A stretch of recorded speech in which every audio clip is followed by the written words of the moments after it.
जिंदाबाद जिंदाबाद, बसपा लालो गठबंधन जिंदाबाद, जिंदाबाद जिंदाबाद, बहन कुमारी मायावती जी जिंदाबाद, जिंदाबाद जिंदाबाद, मान्यवर साहब कांशी राम जी अमर रहे, अमर रहे अमर रहे, बाबा साहब अम्बेडकर अमर रहे, अमर रहे अमर रहे,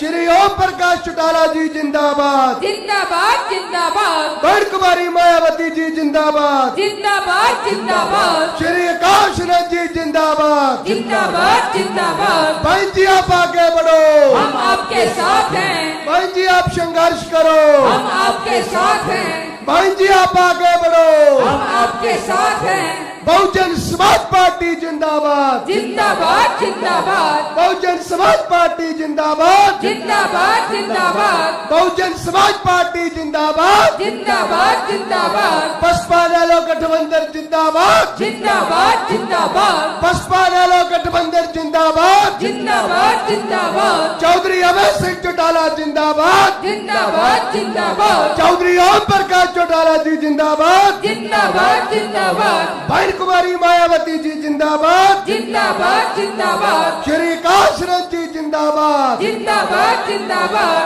बहुजन समाज पार्टी जिंदाबाद। जिंदाबाद जिंदाबाद, भाई जी के सम्मान में, बहन जी मैदान में, भाई जी के सम्मान में, बहन जी मैदान में, सर्वजन के सम्मान में, बहन जी मैदान में, बहुजन समाज पार्टी जिंदाबाद, जिंदाबाद जिंदाबाद, बसपा लालो गठबंधन जिंदाबाद, जिंदाबाद जिंदाबाद, बाबा साहब डॉक्टर भीमराव अम्बेडकर अमर रहे, अमर रहे अमर रहे, मान्यवर साहब कांशी राम जी अमर रहे, अमर रहे अमर रहे, साहब कांशी राम जी तेरी नेक कमाई, तूने सूती कौम जगाई, मान्यवर साहब कांशी राम जी थोड़ी नेक कमाई। तूने सूती कौम जगाई, बहन कुमारी मायावती जी जिंदाबाद, जिंदाबाद जिंदाबाद, बहन कुमारी मायावती जी जिंदाबाद, जिंदाबाद जिंदाबाद, बहुजनों के सम्मान में, बहन जी मैदान में, गरीबों के सम्मान में, बहन जी मैदान में, पिछड़ों के सम्मान में, बहन जी मैदान में, बाबा साहब डॉक्टर भीमराव अम्बेडकर अमर रहे, अमर रहे अमर रहे, बाबा साहब अम्बेडकर अमर रहे, अमर रहे अमर रहे, बहन कुमारी मायावती जी जिंदाबाद, जिंदाबाद जिंदाबाद, बहन कुमारी मायावती जी जिंदाबाद, जिंदाबाद जिंदाबाद, श्री ओम प्रकाश चौटाला जी जिंदाबाद, जिंदाबाद जिंदाबाद, श्री अभय सिंह चौटाला जी जिंदाबाद, जिंदाबाद जिंदाबाद, श्री आकाश रंग जी जिंदाबाद। जिंदाबाद जिंदाबाद, भाई जी आप संघर्ष करो, हम आपके साथ हैं, सर्वजन के सम्मान में, बहन जी मैदान में, सर्वजन के सम्मान में, बहन जी मैदान में, पिछड़ों के सम्मान में, बहन जी मैदान में, बसपा लालो गठबंधन जिंदाबाद, जिंदाबाद जिंदाबाद, बसपा लालो गठबंधन जिंदाबाद, जिंदाबाद जिंदाबाद, बहुजन समाज पार्टी जिंदाबाद, जिंदाबाद जिंदाबाद, बाबा साहब अम्बेडकर अमर रहे, अमर रहे अमर रहे, बाबा साहब अम्बेडकर अमर रहे, अमर रहे अमर रहे, मान्यवर साहब कांशी राम जी अमर रहे, अमर रहे अमर रहे, मान्यवर साहब कांशी राम जी अमर रहे, अमर रहे अमर रहे, बहन कुमारी मायावती जी जिंदाबाद, जिंदाबाद जिंदाबाद, चौधरी ओम प्रकाश चौटाला जी जिंदाबाद, जिंदाबाद जिंदाबाद, बहन कुमारी मायावती जी जिंदाबाद, जिंदाबाद जिंदाबाद, चौधरी अभय सिंह चौटाला जी जिंदाबाद, जिंदाबाद जिंदाबाद, बहन कुमारी मायावती जी जिंदाबाद, जिंदाबाद जिंदाबाद, श्री आकाश रंग जी जिंदाबाद, जिंदाबाद जिंदाबाद, बहन कुमारी मायावती जी जिंदाबाद, जिंदाबाद जिंदाबाद, बहन कुमारी मायावती जी आगे बढ़ो, हम आपके साथ हैं, श्री आकाश रंग जी आगे बढ़ो, हम आपके साथ हैं, बहन कुमारी मायावती जी आगे बढ़ो, हम आपके साथ हैं, बहन कुमारी मायावती जी जिंदाबाद, जिंदाबाद जिंदाबाद, बाबा साहब डॉक्टर भीमराव अम्बेडकर अमर रहे, अमर रहे अमर रहे, साहब कांशी राम जी अमर रहे, अमर रहे अमर रहे, बहुजन समाज पार्टी जिंदाबाद, जिंदाबाद जिंदाबाद, बहन कुमारी मायावती जी जिंदाबाद, जिंदाबाद जिंदाबाद, बहन कुमारी मायावती जी जिंदाबाद, जिंदाबाद जिंदाबाद, बहन जी आप संघर्ष करो, हम आपके साथ हैं, बहन जी आप संघर्ष करो, हम आपके साथ हैं, बहन जी आप आगे बढ़ो, हम आपके साथ हैं, बहन जी आप आगे बढ़ो, हम आपके साथ हैं, सर्वजन के सम्मान में, बहन जी मैदान में, सर्वजन के सम्मान में, बहन जी मैदान में, मजदूरों के सम्मान सम्मान में, बहन जी मैदान में, गरीबों के सम्मान में, पिछड़ों के सम्मान में, बहन जी मैदान में, महिलाओं के सम्मान में, बहन जी मैदान में, बहुजनों के सम्मान में, बहन जी मैदान में, बहन कुमारी माता जी जिंदाबाद। जिंदाबाद जिंदाबाद।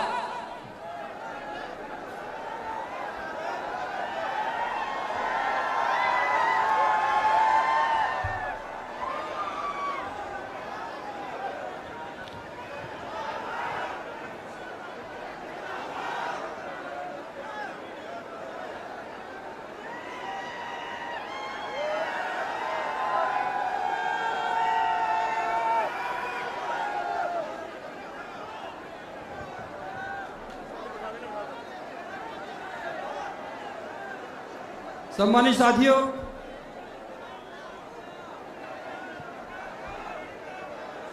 हमारे बीच में बहुजन समाज पार्टी की राष्ट्रीय अध्यक्ष, देश के सबसे बड़े सूबे उत्तर प्रदेश की 4 बार रही मुख्यमंत्री, देश के पीड़ितों, शोषितों, गरीबों की मसीहा, सर्वजन के सम्मान और मान का प्रतीक आदरणीय बहन कुमारी मायावती जी पहुंच चुकी हैं। उनके लिए जोरदार तालियों से स्वागत करें।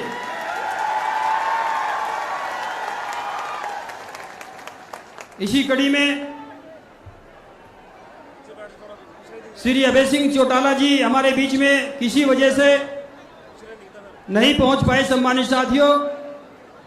उनके हेलीकॉप्टर में कोई खराबी आ गई। सम्मानित साथियों, उन्होंने अपनी तरफ से इनेलो के निष्ठावान और इनेलो में अपना विश्वास प्रकट करने वाले अपनी तरफ से उन्होंने आदरणीय श्री शेर सिंह बड़सामी को भेजा है। उनके लिए भी जोरदार तालियों से मैं गड़गड़ाहट से स्वागत चाहता हूं। सम्मानित साथियों, इसी कड़ी में आदरणीय बहन कुमारी मायावती जी का आशीर्वाद प्राप्त करके बहुजन समाज पार्टी के राष्ट्रीय कोऑर्डिनेटर और बहन जी के आशीर्वाद से बहुजन समाज पार्टी के उत्तराधिकारी आदरणीय आकाश आनंद जी आपके बीच में पहुंच चुके हैं। सम्मानित साथियों, उनके बीच जोरदार तालियों से गड़गड़ाहट से स्वागत चाहता हूं। मैं इसी कड़ी में सम्मानित साथियों, इस जिले की 4 विधानसभा, यमुनानगर से दिलबाग सिंह, जगाधरी से दर्शन खेड़ा जी, रदौर से धर्मपाल टीकरा जी और नारायणगढ़ से हरिबिलास जी, मैं इनसे आग्रह करूंगा और ब्रजपाल छप्पर जी ये सामूहिक तौर पे आए और बहन कुमारी मायावती जी को मुकुट भेंट करके सम्मान पेश करें। सम्मानित साथियों, चारों लोग, 5 लोग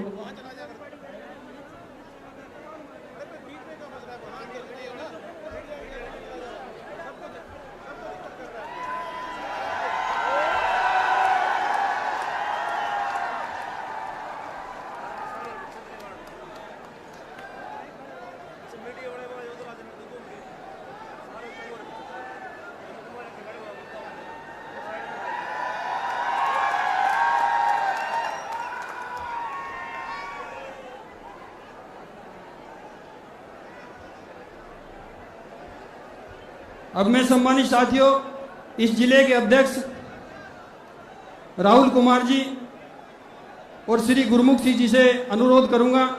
कि शेर सिंह बड़सामी जी को मुकुट देकर सम्मानित करने का काम करें। राहुल कुमार और श्री गुरमुख सिंह जी शेर सिंह बड़सामी जी को मुकुट देकर सम्मानित करने का काम करें।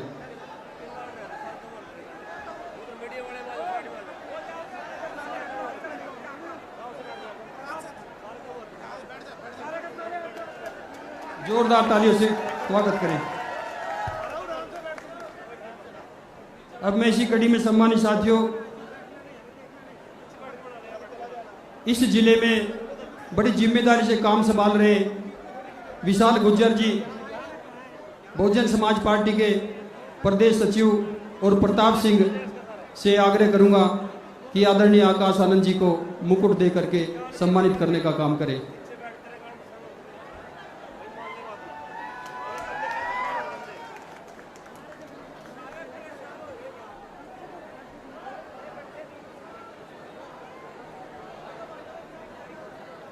सम्मानित साथियों,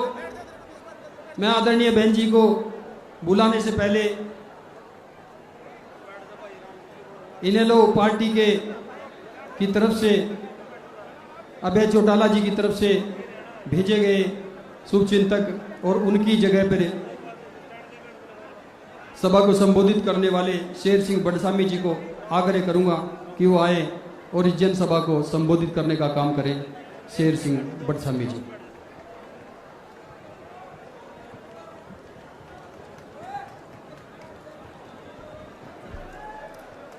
बहुत ही सम्मान के योग बाबा भीमराव अंबेडकर जी की नीतियों को जन जन तक पहुंचाने वाली हिंदुस्तान की महान नेत्री बहन मायावती जी और मंच पर विराजमान राष्ट्रीय कोऑर्डिनेटर और बहुजन समाज पार्टी के उत्तराधिकारी भाई आकाश आनंद जी और उनके साथ ही मंच पर विराजमान बहन जी के बहुत ही भरोसेमंद कमांडर जो 4 प्रदेशों के प्रभारी हैं, रणधीर सिंह जी बेनीवाल और 4 विधानसभा क्षेत्रों के प्रत्याशी मंच पे विराजमान हैं। मैं अपनी पार्टी की तरफ से और भाई अभय सिंह जी की तरफ से बहन जी का यहाँ पे पहुँचने पे तहे दिल से स्वागत करता हूँ और इसके साथ ही आपको ये भी बताना चाहूँगा कि इस मंच को अभय सिंह चौटाला जी ने साझा करना था और बहन जी का छछरौली में पहुँचने पे स्वागत करना था और आई हुई जनता का आभार व्यक्त करना था और इनको संबोधित करना था, लेकिन अभय सिंह चौटाला जी के हेलीकॉप्टर में तकनीकी खराबी आने की वजह से वो उड़ान नहीं भर पाए। उनके लिए हमने एक नए हेलीकॉप्टर का भी इंतजाम करने का प्रयास किया, लेकिन उसको भी हम यहाँ पहुँचाने में सफल नहीं हो सके। दोस्तों, मैं आई हुई जनता से भी क्षमा चाहूँगा और मंच पर विराजमान बहन जी से भी क्षमा चाहूँगा कि हम अपने नेता को यहाँ नहीं पहुँचा सके। लेकिन इसके साथ ही दोस्तों, मैं उनका संदेश वाहक बन के यहाँ पे पहुँचा हूँ और एक पुरानी छोटी सी घटना से भी आपको अवगत कराना चाहूँगा कि किसी ज़माने में यहाँ से अमन कुमार नागरा जी चुनाव लड़ रहे थे और इसी तरह से आखिरी सभा थी, माननीय चौटाला साहब ने उसको संबोधित करना था, वो भी किसी कारण से नहीं आ सके थे, तो उनकी गैर हाजिरी की भी पूर्ति करने के लिए मेरे को यहाँ पहुँचना पड़ा था और मैंने आई हुई जनता को उनका संदेश सुनाया था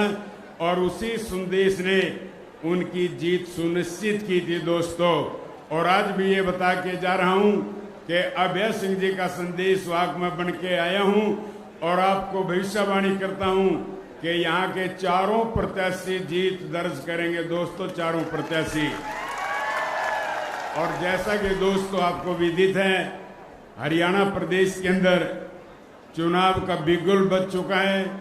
बिगुल ही नहीं बल्कि चुनाव प्रचार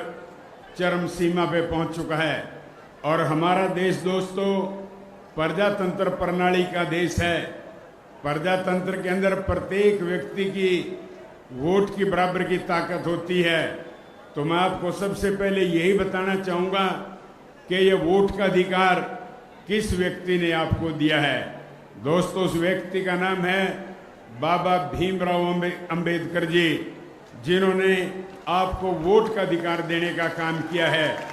बाबा साहब दोस्तों इस देश के पहले कानून मंत्री थे और बाबा साहब ने इस देश के संविधान की रचना करने का भी काम किया। बाबा साहब जो 9 सदस्यों की कमेटी थी उसके चेयरमैन थे और जब वो संविधान का निर्माण कर रहे थे, विशेष तौर से 3 समस्याओं का सामना उनको करना पड़ रहा था। सबसे पहली समस्या यही थी कि हिंदुस्तान के प्रत्येक नागरिक को वोट का अधिकार मिलना चाहिए या नहीं मिलना चाहिए। उस कमेटी के अंदर कुछ एक नेतागण इस विचारधारा के भी थे कि प्रत्येक व्यक्ति को वोट का अधिकार नहीं मिलना चाहिए, क्योंकि ग्रामीण अंचल में बसने वाले लोग, पिछड़े लोग, कुचले लोग इस मत के अधिकार को सही तरीके से इस्तेमाल नहीं कर पाएंगे। लेकिन बाबा भीमराव अंबेडकर जी ने अपनी सूझबूझ से सभी नागरिकों को वोट का अधिकार दिलाने का काम किया है। और दोस्तों, इसी अधिकार की वजह से मैं आपको कहना चाहूँगा कि बाबा भीमराव अंबेडकर जी केवल चमार जाति के आदर्श नहीं थे, वो इस हिंदुस्तान की जन जन के आदर्श थे, जन जन के नेता थे, जिन्होंने 36 बरादरी के लोगों को दोस्तों वोट का अधिकार दिलाने का काम किया था। इसके बाद बाबा साहब के सामने एक और बहुत बड़ी समस्या थी, वो थी कि हमारे देश की क्या भाषा होनी चाहिए। हमारा हिंदुस्तान जो है दोस्तों, वो भिन्न भिन्न प्रांतों का संगठन है और भिन्न भिन्न प्रांतों के अंदर भिन्न भिन्न भाषाओं का इस्तेमाल किया जाता है। कई लोगों की मांग थी कि कन्नड़ भाषा होनी चाहिए, कईयों की थी कि हिंदुस्तान की भाषा तेलुगु होनी चाहिए, कई मलयालम की वकालत करते थे। लेकिन बाबा साहब ने बहुत जद्दोजहद के साथ और बहुत मेहनत के साथ एक निर्णय लिया कि भिन्न भिन्न प्रदेशों के अंदर उनकी अपनी प्रांतीय भाषा का इस्तेमाल होगा। और जहाँ तक सवाल है कानून का और हमारी कोर्ट कचहरियों का, उनके अंदर अंग्रेजी का इस्तेमाल होगा और इसके साथ ही हिंदुस्तान भर में हिंदी भाषा का इस्तेमाल होगा। इस समस्या का समाधान भी बाबा साहब ने बड़े प्रयासों से किया था। और इसके बाद तीसरी समस्या बाबा साहब के सामने थी कि राजनीति के अंदर रिजर्वेशन होना चाहिए या नहीं होना चाहिए। कुछ एक लोग इस तरह के थे कि जहां पे आप रिजर्वेशन करोगे जिस सीट को, उसके साथ एक जर्नल का व्यक्ति भी लड़ना चाहिए। लेकिन बाबा साहब ने अपने प्रयासों से इस समस्या को भी हल किया और अंत में यही निर्णय लिया कि रिजर्वेशन सीट से केवल रिजर्व का ही व्यक्ति लड़ेगा, दूसरा कोई व्यक्ति नहीं लड़ेगा। और दोस्तों, बाबा साहब ने इस संविधान का निर्माण करके हिंदुस्तान भर के दलित को, पिछड़े को, कुचले हुए लोगों को ऊपर उठाने का काम किया और इस तरह के कानून बनाए। और उसके बाद इस देश के अंदर एक महान नेत्री पैदा हुई जो आज मंच पे विराजमान है, बहन मायावती जी, जिन्होंने बाबा साहब की नीतियों को दोस्तों जन जन तक पहुंचाने का काम किया। और 4 बार उत्तर प्रदेश की मुख्यमंत्री रहते हुए बाबा साहब की नीतियों को अमली जामा देने का काम किया और जन जन की सेवा करने का काम किया। और हरियाणा प्रदेश के अंदर चौधरी देवीलाल जी ने बाबा साहब की नीतियों को दोस्तों अमली जामा देने का काम किया। मैं आपको बताना चाहता हूं कि चौधरी देवीलाल जी इस देश के अंदर पहले व्यक्ति थे जिन्होंने हरियाणा प्रदेश के अंदर एक कानून बनाया था कि हरियाणा प्रदेश के प्रत्येक गांव के अंदर एक चमार भाई को नंबरदारी मिलनी चाहिए। इससे क्या असर आया था कि प्रत्येक गांव के अंदर समानता का विचार आया था कि हरिजन भाई, चमार भाई, पिछड़ा वर्ग के लोग भी पंचायतों के अंदर शामिल होते थे और इससे 36 वर्ग के लोगों को समानता मिली थी। दोस्तों, इस बात का श्रेय स्वर्गीय चौधरी देवीलाल जी को जाता है। और इसके साथ साथ चौधरी देवीलाल जी ने बहुत और भी नीतियां इस तरह की बनाई। एक बार चौधरी देवीलाल जी हिसार से चल के चंडीगढ़ आ रहे थे, सर्दियों का मौसम था, थोड़ी थोड़ी बारिश हो रही थी। सड़क किनारे कुछ एक लोग नए कपड़े पहने हुए खड़े थे। चौधरी साहब की नजर पड़ी कि ये नए कपड़े पहने हुए कौन लोग हैं, इनसे मिलना चाहिए। चौ साहब ने अपनी गाड़ी रोकी और उनसे पूछा कि भाई आप कौन लोग हो। उन्होंने जवाब दिया कि हम चमार जाति के लोग हैं, इस गांव के अंदर बाराती बन के आए थे। अब बरसात शुरू हो गई, लड़की वाले के पास यहाँ पे बरातियों को ठहराने की जगह नहीं है, इसलिए हम बरसात के अंदर भीग रहे हैं। चौधरी देवीलाल जी ने दोस्तों चंडीगढ़ के अंदर जाते ही कैबिनेट की मीटिंग बुलाई और एक कानून बनाया कि हरियाणा प्रदेश के प्रत्येक गांव के अंदर चमार जाति की चौपालों का निर्माण होना चाहिए। यह कितना बड़ा निर्णय चौधरी देवीलाल जी ने लिया था। एक पिछड़े हुए लोगों को, एक कुचले हुए लोगों को कितना बड़ा सम्मान देने का काम किया था। इसी तरह ही एक घटना से आपको और अवगत कराना चाहता हूं। चौधरी देवीलाल जी देहात के अंदर घूम रहे थे, लोगों की सुविधाएं सुन रहे थे। उनकी नजर पड़ी कि सड़क के ऊपर कुछ महिलाएं पत्थर तोड़ रही थी। चौधरी साहब ने देखा कि एक गर्भवती महिला पत्थर तोड़ रही है, उसको बच्चा होने वाला है। चौधरी साहब ने जाकर के पूछा कि बेटा, जब तेरे को बच्चा पैदा होगा तो तेरी खुराक का क्या इंतजाम होगा। वो गरीब महिला कहने लगी कि ताऊ जी यही 2-3 दिन की दिहाड़ी बचा करके मैं अपने रोटी टूक का इंतजाम कर लूंगी। चौधरी देवीलाल जी के दिमाग में बाबा भीमराव जी द्वारा बनाई गई नीतियां घूमने लगी और चौधरी देवीलाल जी दोस्तों सीधे चंडीगढ़ गए और फिर एक नया कानून बनाने का काम किया कि जब भी किसी हरिजन महिला को चमार की बेटी को बच्चा पैदा होगा उसको जापे के अवसर पे 5100 रुपए खुराक के दिए जाएंगे। कितना बड़ा कानून चौधरी साहब ने बनाया था। आज वो 5100 न रह करके लाखों में दोस्तों पहुंच चुके हैं। तो इस तरह के कई कार्य चौधरी देवीलाल जी ने दोस्तों किए। यहाँ तक की सोच थी चौधरी देवीलाल की कि जब किसी चमार जाति के व्यक्ति की बेटी जवान हो जाती है, वो चिंताग्रस्त हो जाता है, उसको रात को नींद आनी बंद हो जाती है कि इस बेटी की शादी कैसे करेगा। हरियाणा पहला राज्य था दोस्तों जिसमें चौधरी देवीलाल जी ने बाबा भीमराव जी की नीतियों को अमली जामा पहनाने का काम किया और चौधरी देवीलाल जी ने एक कानून बनाया कि प्रत्येक चमार जाति की कन्या की जब शादी होगी उसको 51,000 रुपए कन्यादान की राशि देने का काम करेंगे। यह चमार जाति को लोगों को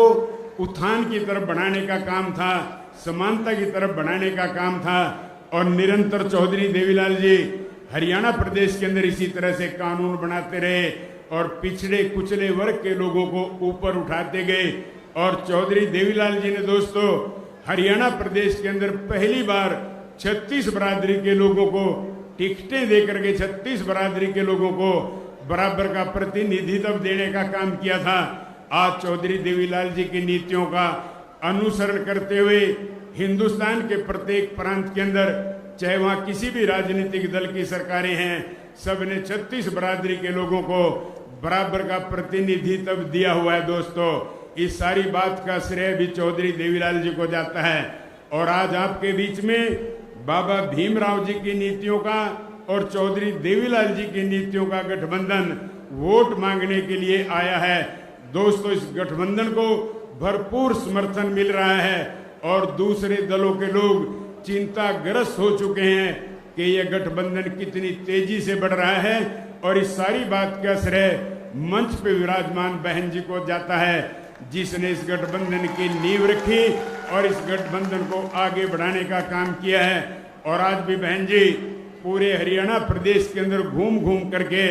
जनता को संबोधित कर रही है और मैं बहन जी को आप लोगों की तरफ से आश्वासन दिलाना चाहता हूं कि आपका बनाया हुआ गठबंधन निश्चित रूप से हरियाणा प्रदेश के अंदर सरकार का गठन करके रहेगा। आपका आशीर्वाद निरंतर यदि बना रहा तो आपके आशीर्वाद से अभय सिंह चौटाला जी हरियाणा प्रदेश के मुख्यमंत्री बनेंगे और एक चमार जाति का व्यक्ति हरियाणा प्रदेश के अंदर उप मुख्यमंत्री का स्थान ग्रहण करेगा। तो दोस्तों मेरी आप सबसे यही प्रार्थना है कि बहन जी के बनाए इस गठबंधन को तेज गति से चलाने का काम करें। 36 बरादरी के लोग इस गठबंधन के साथ दोस्तों जुड़ते जा रहे हैं और मैं फिर से बहन जी का यहाँ पहुँचने पे स्वागत करता हूँ, आभार व्यक्त करता हूँ कि आप लोगों ने एक कमेरे वर्ग का और एक कमेरे वर्ग के कमाने वालों का, हरिजन का, कृषि खेती करने वाले का और मेहनत करने वाले लोगों का एक ऐसा गठबंधन बनाया है जो सबके ऊपर भारी पड़ रहा है और वह निश्चित रूप से हरियाणा प्रदेश के अंदर विजय की पताका फहराने का काम करेगा। और मैं भाई आकाश आनंद जी का भी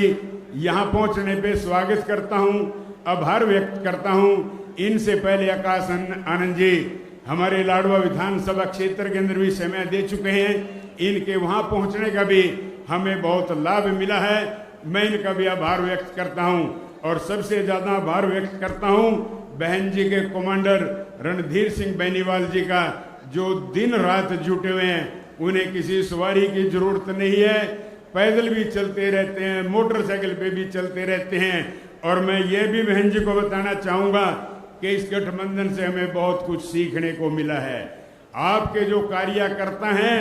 उनको ना रोटी की जरूरत है, ना चाय की जरूरत है, ना विश्राम की जरूरत है, वो दिन रात लगे रहते हैं। उनसे हमारे कार्यकर्ताओं को भी दोस्तों बहुत कुछ सीखने को मिला है। जो हमारे जिला का प्रधान है वो रादौर से चुनाव लड़ रहा है और भारी बहुमत से जीतने वाला है। मैं बहन जी को पहले इस बारे में सूचना देना चाह रहा हूँ। उनके साथ ही यमुनानगर क्षेत्र से भाई दिलबाग सिंह जी भी बहन जी के आशीर्वाद से निश्चित रूप से जीत दर्ज करने का काम करेंगे। तो यही दो बात कहने के लिए मैं मंच पे खड़ा हुआ था। आप लोगों ने मेरी बात को बड़े ध्यान से सुना और मैं बहन जी का आभार व्यक्त करता हूं, धन्यवाद करता हूं। जय हिंद साथियों। जिनका आपको इंतजार था सम्मानित साथियों, बहुजन समाज पार्टी की राष्ट्रीय अध्यक्ष, उत्तर प्रदेश की 4 बार रही मुख्यमंत्री, इस देश के पीड़ितों शोषितों गरीबों की मसीहा, मैं आदरणीय बहन कुमारी मायावती जी को निवेदन पूर्वक आग्रह करता हूं कि आए और जनसभा को संबोधित करने का काम करें। आदरणीय बहन।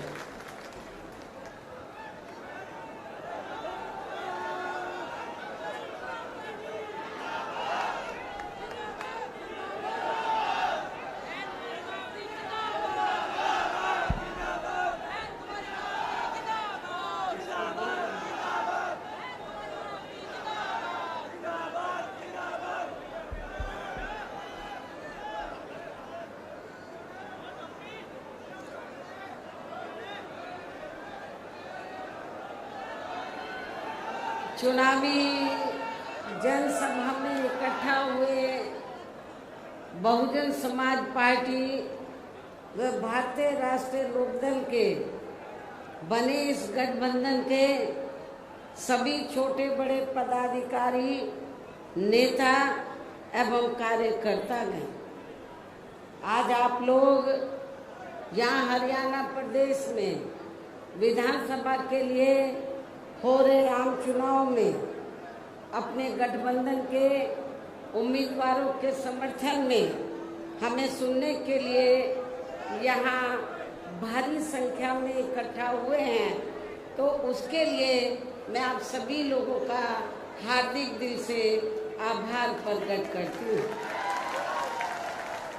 जिनको कामयाब बनाने के लिए भारतीय राष्ट्रीय लोकदल के वरिष्ठ राष्ट्रीय महासचिव चौधरी अभय सिंह चौटाला जी व इनके सभी साथीगण तथा बीएसपी के भी नेशनल कोऑर्डिनेटर श्री आकाश आनंद व यहाँ के संयोजक श्री रणधीर बेनीवाल और इनके भी सभी साथीगण पूरे जी जान से लगे हुए हैं। और अब मैं आप लोगों का ध्यान यहाँ हरियाणा प्रदेश में विधानसभा के लिए हो रहे आम चुनाव में अपने इस बने गठबंधन की सरकार बनाने को लेकर कुछ जरूरी बातों की तरफ दिलाना चाहती हूँ। और इस संबंध में हमारी पार्टी का ये कहना है कि अपने देश को आज़ाद हुए व भारतीय संविधान को भी लागू हुए अब बरसों बीत चुके हैं और इस लंबी अवधि में केंद्र व आपके हरियाणा प्रदेश में भी विभिन्न विरोधी पार्टियों की सरकारें रही हैं। लेकिन दुख की बात यह है कि इस दौरान आपके हरियाणा प्रदेश में भी यहाँ विरोधी पार्टियों की रही सरकारों में सर्व समाज में से खासकर दलितों, आदिवासियों, पिछड़े वर्गों, मुस्लिम व अन्य धार्मिक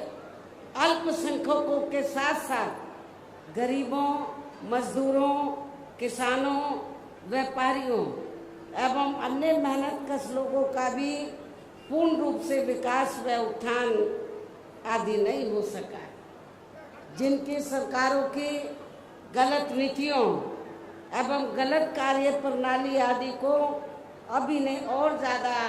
आजमाने की ज़रूरत नहीं है। और इस मामले में खास तौर से मैं दलितों, आदिवासियों व अन्य पिछड़े वर्गों के लोगों को ये बताना चाहूँगी कि इन वर्गों को परम पूज्य बाबा साहब डॉक्टर भीमराव अंबेडकर के कड़े संघर्ष एवं अथक प्रयासों से भारतीय संविधान में मिले कानूनी अधिकारों में से विशेषकर सरकारी नौकरियों में जो इन्हें आरक्षण की सुविधा मिली है, तो उसे यहाँ पहले कांग्रेस की और अब बीजेपी की तथा अन्य और पार्टियों की भी रही सरकारों की या चल रही सरकारों की जातिवादी सोच व मानसिकता के चलते इन्हें ये आरक्षण का पूरा लाभ नहीं दे पा रहे हैं। और अब तो इनके इस आरक्षण को ये पार्टियां, ये सभी पार्टियां, कांग्रेस, बीजेपी व अन्य जो जातिवादी पार्टियां हैं, ये सभी पार्टियां तो अब तो इनके इस आरक्षण को मान्य कोर्ट की आड़ में इसे प्रभावहीन बनाने में व खत्म करने की भी पूरी कोशिश में लगी हुई है। और इसका खास उदाहरण दिनांक 1 अगस्त 2024 को माननीय सुप्रीम कोर्ट का दिया गया निर्णय, जिसमें कोर्ट ने SC व ST के आरक्षण में, मैं इधर SC ST क्यों बोल रही हूँ, शेड्यूल कास्ट और शेड्यूल ट्राइब्स, क्योंकि संविधान में जो दलित वर्ग के लोग हैं, तो संविधान में दलितों के लिए तो हरिजन लफ्ज का इस्तेमाल नहीं किया गया है, बल्कि अनुसूचित जाति व जनजाति लफ्ज का इस्तेमाल किया गया। मैं चाहूंगी इन लोगों के जो पूर्व स्टेट अध्यक्ष हैं, तो मेरे ख्याल वो भारतीय संविधान को जरूर स्टडी करें, पढ़ें और ये देखें कि अनुसूचित दलितों के लिए क्या लफ्ज इस्तेमाल किया गया है। तो मुझे क्या लगता है, ये बाबा साहब के बारे में इनको जानकारी है, लेकिन ये भी जानकारी लेनी चाहिए कि SC ST के लिए क्या लफ्ज इस्तेमाल किया गया है। क्योंकि मुझे याद है सन 1977 में जब मैं वकालत की पढ़ाई कर रही थी, LLB फर्स्ट ईयर की स्टूडेंट थी, दिल्ली यूनिवर्सिटी से पढ़ रही थी। 1977 में जनता पार्टी की सरकार बनी और इन्होंने वोट क्या कह के लिया था कि हम स्वर्गीय श्री बाबू जगजीवन राम जी को देश का प्रधानमंत्री बनाएंगे, जिसको कांग्रेस ने नहीं बनाया। कांग्रेस ने भी नहीं बनाया जिनको, और जनता पार्टी ने भी नहीं बनाया 77 में। तो दलित वर्ग के लोग, अनुसूचित जाति जनजाति वर्ग के लोग पूरे देश में बहुत नाराज थे, खफा थे। तो उस समय उन्होंने दिल्ली में एक 3 दिन का जाति तोड़ो सम्मेलन रखा और उसमें ऑल इंडिया की तरफ से, तो यूथ की तरफ से, नौजवानों की तरफ से मुझे उन्होंने इनवाइट किया बोलने के लिए। और जब मैं उस सम्मेलन में बोलने के लिए गई, तो वहाँ पर जितने भी जनता पार्टी के नेता थे, तो वो बार बार हरिजन हरिजन इस्तेमाल कर रहे थे। तो मैंने उनको कहा कि एक तरफ तो आप जाति तोड़ने की बात कर रहे हैं और दूसरी तरफ आप हरिजन कह रहे हैं। यदि हम इसको पॉजिटिव सेंस में ले तो हम तो हरि का मतलब ईश्वर, हम तो ईश्वर की औलाद होगी, तो बाकी लोग क्या शैतान की औलाद है? ये मैंने 1977 में जब मुझे उन्होंने ऑल इंडिया की तरफ से इनवाइट किया तो ये मैंने वहां पर बोला था। तो उधर ही जो जनता पार्टी के जो नेतागण लोग थे उन्होंने माफी मांगी और कहा कि मैंने बोला कि आपको सरकार संविधान से चलती है और संविधान के हिसाब से आप लोगों को जो वीकर सेक्शन के लोग हैं तो उनको अनुसूचित जाति, जनजाति और अन्य पिछड़ा वर्ग बोलना चाहिए, तो ये ज़्यादा बेहतर होगा। उनको रियलाइज करना पड़ा और ये कहना पड़ा कि बहन जी जो बोल रही है वो सही बोल रही है। तो मैं आपको ये बताना चाह रही थी, माननीय सुप्रीम कोर्ट ने भी 1 अगस्त 2024 को इसी वर्ष माननीय सुप्रीम कोर्ट का दिया गया निर्णय है रिजर्वेशन को लेकर, जिसमें माननीय सुप्रीम कोर्ट ने तो उन्होंने हरिजन नहीं बोला, ये जजमेंट आप उठा के देख लो। तो उन्होंने SC व ST के आरक्षण में वर्गीकरण व क्रीमी लेयर आदि को लागू करने की बात कही, जो नहीं होना चाहिए था। SC ST को जो रिजर्वेशन मिला है परम पूज्य बाबा साहब डॉक्टर अंबेडकर के अथक प्रयासों से, उस रिजर्वेशन में अभी तक उसमें कोई अलग से रिजर्वेशन नहीं था जो बाबा साहब ने व्यवस्था की थी। SC ST के लिए रिजर्वेशन है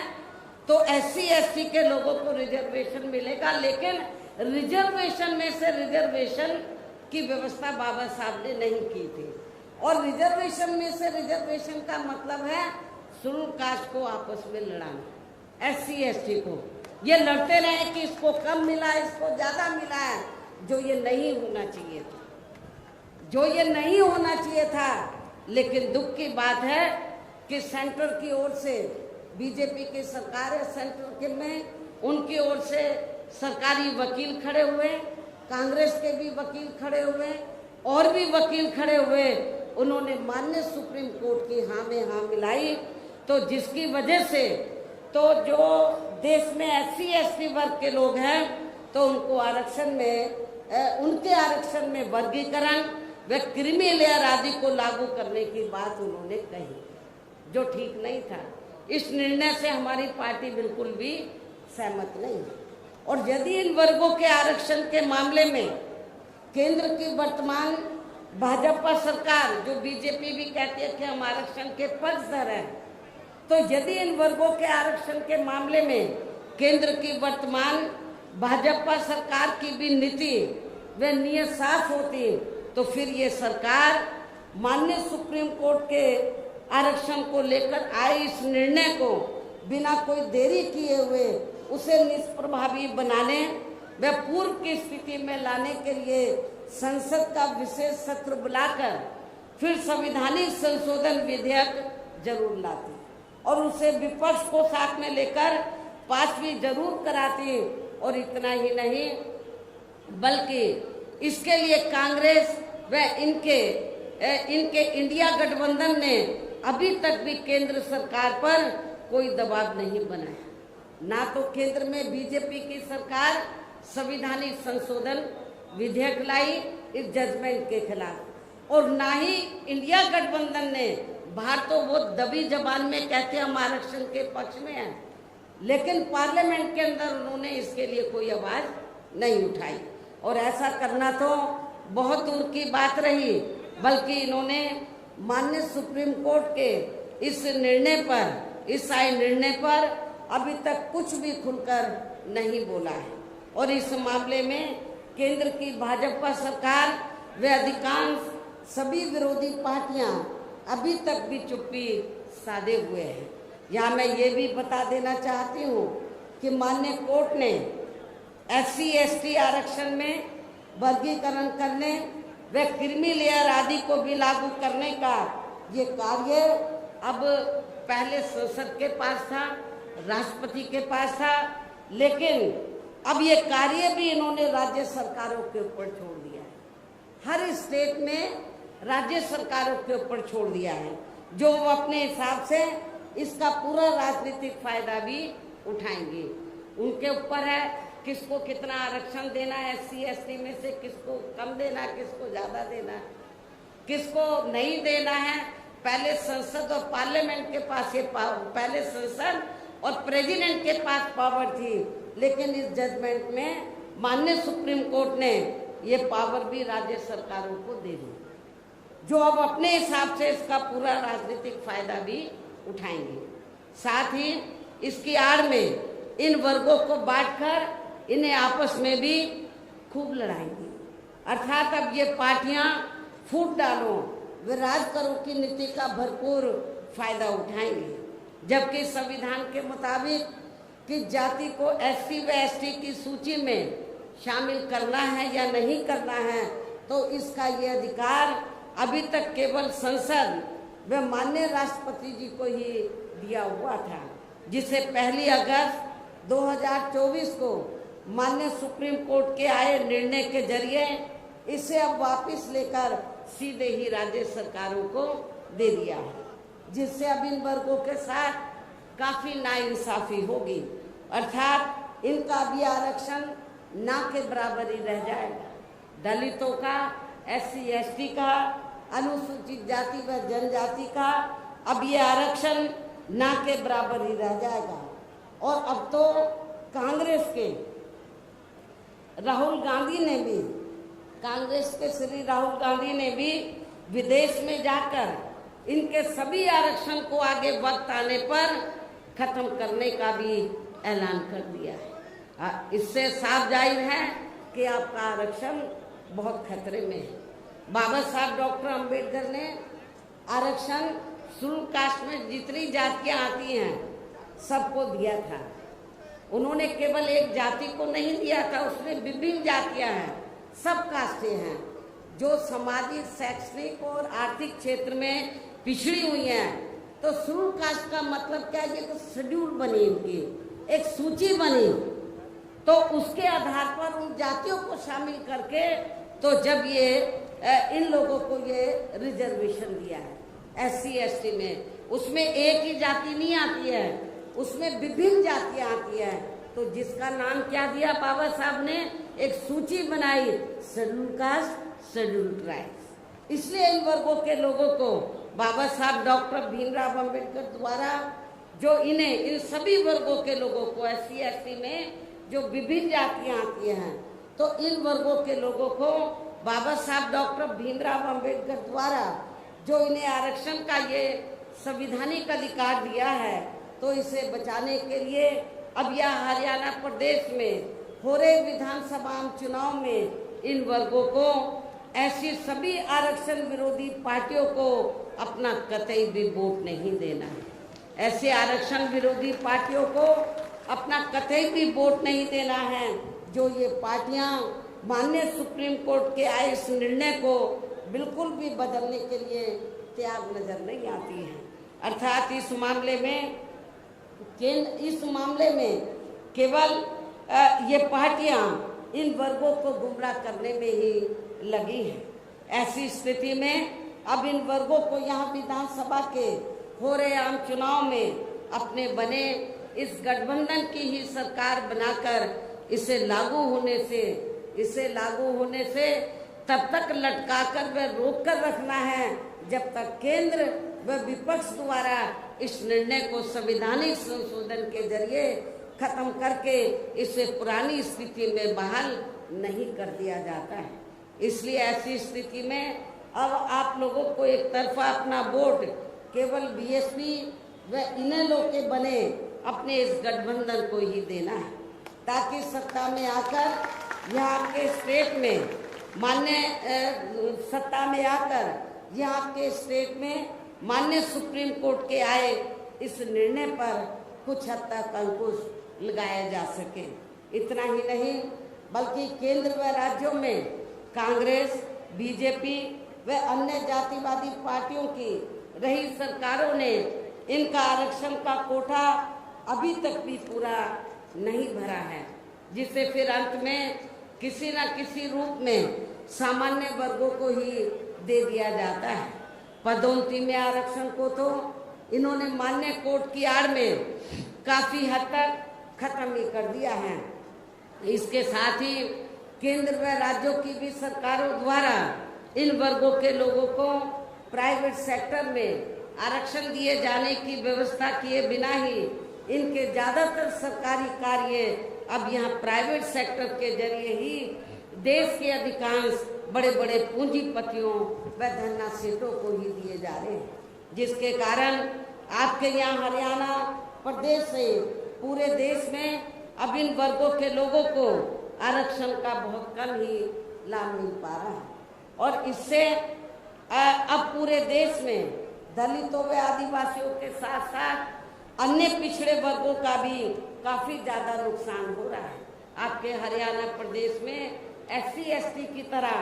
जो OBC वर्ग के लोग हैं, अन्य पिछड़े वर्ग के लोग हैं, इनकी भी काफी तादाद है, जबकि अन्य पिछड़े वर्गों के लोगों को ये भी मालूम होना चाहिए कि इन्हें मंडल कमीशन की रिपोर्ट के तहत आरक्षण की ये सुविधा केंद्र में कांग्रेस पार्टी की रही सरकार में, बल्कि BSP के केंद्र की सरकार में नहीं, बल्कि BSP के कड़े संघर्ष एवं अथक प्रयासों से केंद्र में रही श्री BP सिंह की सरकार में ही मिली है, जिसका भी अब यहाँ जातिवादी विरोधी पार्टियों की चल रही सरकारें इन्हें पूरा लाभ नहीं दे पा रही हैं। इसके साथ ही श्री BP सिंह की सरकार में ही इन वर्गों के मसीहा परम पूज्य बाबा साहब डॉक्टर भीमराव अंबेडकर को भी यहाँ भारत रत्न की उपाधि से सम्मानित किया गया था, जिसके लिए वो हर प्रकार से पात्र भी थे, जबकि इन्हें ये सम्मान उनके जीते जी परम पूज्य बाबा साहब डॉक्टर भीमराव अंबेडकर के जीते जी केंद्र में रही कांग्रेस पार्टी की सरकार में बहुत पहले मिल जाना चाहिए था। लेकिन कांग्रेस पार्टी की सरकार ने इनके देहांत के बाद भी इन्हें काफी समय तक ये सम्मान नहीं दिया। इससे इन वर्गों के प्रति इस कांग्रेस पार्टी की हीन व जातिवादी मानसिकता साफ झलकती है। इतना ही नहीं, बल्कि इनके कारवां को आगे बढ़ाने वाले वे हर मामले में समर्पित रहे व्यक्तित्व मान्यवर श्री कांशीराम जी के देहांत होने पर केंद्र में रही इसी कांग्रेस पार्टी की सरकार ने इनके सम्मान में एक दिन का भी राष्ट्रीय शोक घोषित नहीं किया था। इसके साथ ही इन वर्गों के लोगों को जुर्म जाति से निजात दिलाने के लिए जो भी यहाँ नियम व कानून आदि बने हैं, तो उन पर भी केंद्र व राज्यों की सरकारें सही से अमल नहीं कर पा रही हैं, जिससे अब यह खासकर दलितों, आदिवासियों व अन्य पिछड़े वर्गों के ऊपर शोषण करने वाले लोगों का मनोबल और भी ज़्यादा बढ़ रहा है। और ये सब हमें यहाँ आपके हरियाणा प्रदेश में भी काफ़ी कुछ देखने के लिए मिल रहा है। इसी प्रकार हमें पूरे देश में मुस्लिम व अन्य धार्मिक अल्पसंख्यक समाज के लोगों की भी अधिकांश मामलों में हालत कोई खास अच्छी नजर नहीं आती है। इसके साथ साथ अपर कास्ट समाज व जाट समाज में भी खासकर गरीब लोगों की भी आर्थिक स्थिति अभी भी यहाँ आपके हरियाणा प्रदेश सहित पूरे देश में काफ़ी ज़्यादा खराब व दयनीय ही बनी हुई है। इनके अलावा आपके हरियाणा प्रदेश सहित पूरे देश में सर्व समाज में से विशेषकर यहाँ गरीब, मजदूर, किसान, कर्मचारी, व्यापारी एवं अन्य मेहनतकश लोग भी अपनी विभिन्न समस्याओं को लेकर अभी भी हमें काफ़ी ज़्यादा दुखी ही नजर आते हैं। और इनमें भी किसान वर्ग तो केंद्र में अभी तक की रही सभी सरकारों द्वारा बनाई गई उनकी गलत नीतियों के कारण अब काफ़ी ज़्यादा परेशान व दुखी भी रहा है और अभी भी है। लेकिन इन सब की मुख्य वजह हमारी पार्टी केंद्र में व आपके हरियाणा प्रदेश में भी यहाँ अब तक की रही अधिकांश विरोधी पार्टियों की सरकारों की गरीब व किसान विरोधी तथा इनकी जातिवादी, पूंजीवादी व संकीर्ण मानसिकता के तहत बनाई गई उनकी गलत नीतियों एवं गलत कार्य प्रणाली को ही काफी हद तक जिम्मेवार मानकर चलती हैं। और इस मामले में खासकर इनकी गलत आर्थिक नीतियों की वजह से ही आए दिन यहाँ पूरे देश में गरीबी, बेरोजगारी व महंगाई आदि भी काफी ज्यादा बढ़ रही है, जिससे आम जनता काफी ज्यादा परेशान व दुखी भी है। इसके साथ साथ अभी भी अपने देश में भ्रष्टाचार हर स्तर पर काफी ज्यादा व्याप्त है, जिससे आपका खुद का अपना हरियाणा प्रदेश भी, स्टेट भी अछूता नहीं रहा है। और इन सब का मुख्य कारण हमारी पार्टी आजादी के बाद से लेकर अभी तक केंद्र व देश के अधिकांश राज्यों में तथा आपके खुद के अपने हरियाणा प्रदेश में भी ज्यादातर सत्ता यहाँ खासकर पूंजीवादी पार्टियों, जातिवादी व पूंजीवादी पार्टियों के हाथों में ही आने को मानकर चलती है,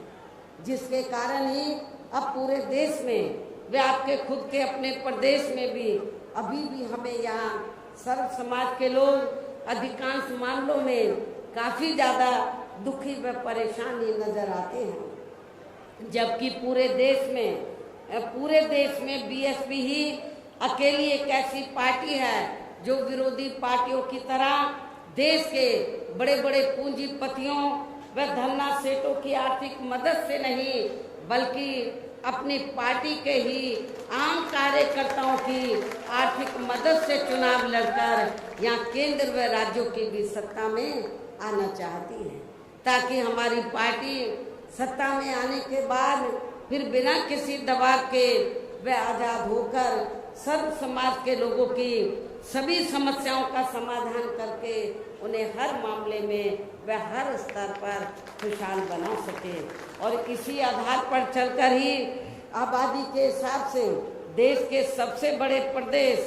अर्थात आपके पड़ोसी प्रदेश उत्तर प्रदेश में 4 बार हमारी पार्टी ने अपने नेतृत्व में वहाँ सरकार भी बनाई है। और हमने अपने सभी चारों रही सरकारों में अपनी पार्टी की विचारधारा एवं सिद्धांतों के तहत चलकर वैसे तो वहाँ सर्व समाज के हितों का पूरा ध्यान रखा है, लेकिन सभी मामलों में प्राथमिकता पहले हमने वहाँ सर्व समाज में से विशेषकर उन SC/ST वर्गों, पिछड़े वर्गों, मुस्लिम व अन्य धार्मिक अल्पसंख्यक समाज को तथा गरीब एवं असहाय लोगों को ही दिया है, जिनकी वहाँ हर मामले में व हर स्तर पर सभी विरोधी पार्टियों की रही सरकारों में उनकी हीन, जातिवादी, संकीर्ण व पूंजीवादी सोच होने के कारण काफी ज्यादा उपेक्षा की गई है। इसके साथ साथ हमने उत्तर प्रदेश में गरीब एवं बेरोजगार लोगों को दूसरी पार्टियों की रही सरकारों की तरह मामूली सा बेरोजगारी भत्ता न देकर उन्हें बड़ी तादाद में सरकारी एवं गैर सरकारी क्षेत्रों में स्थायी रोजगार भी उपलब्ध कराए हैं। इसके साथ ही गरीब भूमिहीन लोगों को खेती करने के लिए हमने उन्हें फ्री सरकारी जमीन भी दी है तथा गरीब आवासहीनों को भी तो 2-2 कमरों के फ्री सरकारी पक्के मकान भी दिए हैं, जिससे वहाँ लाखों गरीब लोगों को काफी फायदा पहुँचा है। शहरों व देहातों को भी विकसित किया गया है। देहातों को डॉक्टर अंबेडकर ग्राम विकास योजना के तहत, शहरों को मान्यवर श्री काशीराम जी शहरी समग्र विकास योजना के तहत इनको डेवलप किया गया। इसलिए क्योंकि शहरों में और देहातों में घुसते ही मालूम पड़ जाएगा कि ये दलितों की बस्ती है, ये कमजोर वर्गों की बस्ती है, जिनको जातिवादी मानसिकता के तहत आजादी के बाद से लेकर लगातार जिन भी पार्टियों की सरकारें बनी उन्होंने उनको विकसित नहीं किया। लेकिन जब बीएसपी की सरकार बनी तो हमने बाबा साहब के नाम से योजना बनाकर उन बस्तियों को डेवलप किया और भी बस्तियों को गांव में डेवलप किया, तो जिसकी वजह से उनका रहन सहन में काफ़ी फर्क आया। इसके अलावा हमारी पार्टी की रही सरकार ने वहाँ विभिन्न क्षेत्रों में लगे लोगों के साथ साथ छात्रों, युवाओं, महिलाओं व बुजुर्गों आदि के हितों में भी अनेकों महत्वपूर्ण व ऐतिहासिक कार्य किए हैं, जिनसे उन्हें काफ़ी ज़्यादा लाभ पहुंचा है। किसानों की भी अधिकांश समस्याओं का काफ़ी हद तक समाधान किया है तथा उनकी फसलों का भी उन्हें समय से उचित दाम दिया गया है, जो आपके हरियाणा में भी शायद कभी इतना फायदा किसानों को नहीं पहुंचाया गया होगा। इतना ही नहीं बल्कि हमने उत्तर प्रदेश में सर्व समाज के लोगों के ऊपर किसी भी प्रकार की कोई जुल्म जाति आदि भी नहीं होने दी है। इसके साथ ही हमारी पार्टी की रही सरकार ने अपने देश में दलित एवं अन्य पिछड़े वर्गों में समय समय पर जन्मे यहाँ महान संतों, गुरुओं व महापुरुषों में भी खासकर महात्मा ज्योतिराव फूले, छत्रपति शाहू जी महाराज, श्री नारायणा गुरु, बाबा साहब डॉक्टर भीमराव अंबेडकर एवं मान्यवर श्री कांशीराम जी आदि को भी विभिन्न रूपों में पहली बार वहाँ पूरा आदर सम्मान दिया है, जिन्हें विरोधी पार्टियों के लोग अभी तक भी आसानी से पचा नहीं पा रहे हैं। इस प्रकार से उत्तर प्रदेश में हमारी पार्टी ने अपने सभी चारों रहे शासनकाल के दौरान वह हर मामले में व हर स्तर पर सर्व समाज के लोगों को काफ़ी बेहतरीन सरकार दी है। और यदि आप लोग भी यहाँ अपने हरियाणा प्रदेश में गरीबों, किसानों व आम जनहित के तथा विशेषकर कमजोर एवं उपेक्षित वर्गों के हितों में ऐसे ही कार्य करना चाहते हैं, इसके साथ ही आपके प्रदेश की जनहित से जुड़ी जो भी यहाँ स्थानीय समस्याएं हैं तो उन्हें भी आप दूर करना चाहते हैं, तो फिर आप लोगों को भी उत्तर प्रदेश की तरह ही यहाँ अपने हरियाणा प्रदेश में भी अपने इस बने गठबंधन की सर्व जनहिताय व सर्व जन सुखाय की नीतियों पर आधारित ही सरकार बनानी होगी, जिसके लिए अब आप लोगों को यहाँ अपने हरियाणा प्रदेश में विधानसभा के लिए हो रहे आम चुनाव में अपने बने इस गठबंधन का ही बेहतर रिजल्ट लाना होगा। इसके साथ ही आप लोगों को वोट पड़ने तक यहाँ की सत्ताधारी पार्टी भारतीय जनता पार्टी व अन्य सभी विरोधी पार्टियों के साम दाम दंड भेद आदि हथकंडों से भी जरूर सावधान रहना है। और इस मामले में खासकर आप लोगों को विरोधी पार्टियों के जारी किए गए उनके हवाई व प्रलोभन भरे चुनावी घोषणा पत्रों आदि के बहकावे में तो कतई नहीं आना है। बातें बड़ी बड़ी करते हैं, सत्ता में जब आ जाते हैं तो वो उनको रद्दी में जैसे टोकरी रद्दी की टोकरी में फेंक देते हैं वैसे फेंक देते हैं। तो इस मामले में खासकर आप लोगों को विरोधी पार्टियों के जारी किए गए उनके हवाई व प्रलोभन भरे चुनावी घोषणा पत्रों आदि के बहकावे में तो कतई नहीं आना है, जिन्हें ये पार्टियां सत्ता में आने के बाद अधिकांश अमल में नहीं लाती हैं, जिस पर से अब जनता का काफ़ी हद तक विश्वास भी उठ गया है। इसलिए हमारी पार्टी किसी भी चुनाव में अपना कोई भी चुनावी घोषणा पत्र आदि जारी नहीं करती है। वैसे भी हमारी पार्टी कहने में बहुत कम बल्कि कार्य करके दिखाने में ही ज़्यादा विश्वास रखती है, अर्थात जो कहती है तो उसे करके भी दिखाती है। ये सब हमने उत्तर प्रदेश में बिना चुनावी घोषणा पत्र के जारी किए हुए ही 4 बार सरकार बनाकर सरकार बनने के बाद तब हमने ये घोषणा की हम ये काम करेंगे सरकार का बजट देखकर। और अब संक्षेप में मेरा यही कहना है कि आप लोगों को अपने खुद के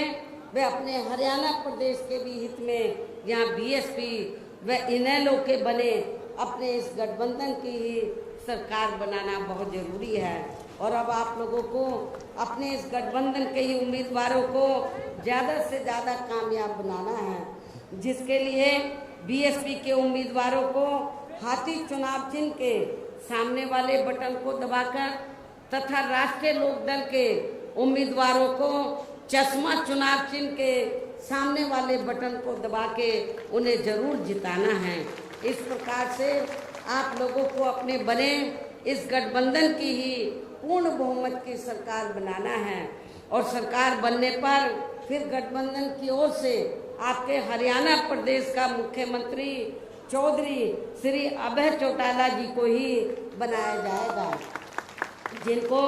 मेरे आशीर्वाद के साथ साथ इनके पिता चौधरी ओम प्रकाश चौटाला जी का भी पूरा आशीर्वाद प्राप्त है। वैसे स्वर्गीय चौधरी देवीलाल जी का भी हमेशा इन पर आशीर्वाद बना रहा है। इनके साथ साथ गठबंधन की ओर से बीएसपी का एक डिप्टी सीएम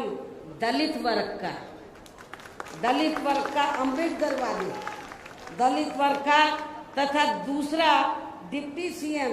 अन्य पिछड़ा वर्ग या अपर कास्ट समाज में से ही बनाया जाएगा। और ये दोनों डिप्टी सीएम कौन होंगे इसका फैसला चुनाव का नतीजा आने के बाद ही किया जाएगा। इन्हीं जरूरी बातों के साथ ही अब मैं आप सभी लोगों से अपने बने इस गठबंधन के अधिकांश उम्मीदवारों को जिताकर अपनी यहाँ गठबंधन की ही सरकार जरूर बनाना है। इस उम्मीद के साथ ही अब मैं केंद्र सरकार से देश में जातीय जनगणना कराने के लिए भी विशेष अनुरोध करती हूँ, जिसको पहले केंद्र में रही कांग्रेसी सरकार ने और अब वर्तमान में चल रही बीजेपी की सरकार ने भी इसे अभी तक भी लटका के रखा हुआ है, जो उचित नहीं है। इसके लिए भी इनसे विशेष आग्रह के साथ ही और अपने गठबंधन के उम्मीदवारों को ज़्यादा से ज़्यादा जिताने की पुरजोर अपील करते हुए अब मैं अपनी बात यहीं समाप्त करती हूँ। धन्यवाद। जय भीम व जय भारत। हाथी और चश्मे आड़ा का गठबंधन का